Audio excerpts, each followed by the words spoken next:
வாக்காளர் பட்டியலில் போலியான நபர்கள் சேர்க்கப்பட்ட விவகாரம். ராகுல் காந்தி தலைமையில் இந்தியா கூட்டணி கட்சிகளின் எம்பிக்கள் டெல்லியில் இன்று தேர்தல் ஆணையம் நோக்கி பேரணி. கோவை, திருப்பூர் மாவட்டங்களுக்கு சென்ற முதலமைச்சர் மு.க.ஸ்டாலினுக்கு உற்சாக வரவேற்பு. பரம்பிக்குளம் ஆழியாறு பாசன திட்டம் கண்காட்சியை தொடங்கி வைக்கிறார். தமிழகத்தில் பல்வேறு மாவட்டங்களில் வெளுத்து வாங்கிய கனமழை. திருப்பத்தூர் மாவட்டம் ஜலகம்பாறை அருவியில் வெள்ளப்பெருக்கால் சுற்றுலா பயணிகள் குளிக்க தடை.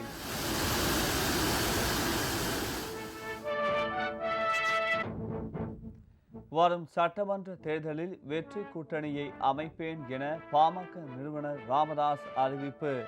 சாதிவாரி கணக்கெடுப்பை தமிழக அரசு நடத்த தயங்குவது ஏன் என்றும் கேள்வி.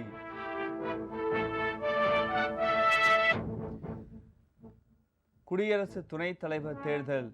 எதிர்க்கட்சிகள் சார்பில் பொது வேட்பாளரை நிறுத்த இந்தியா கூட்டணி திட்டம்.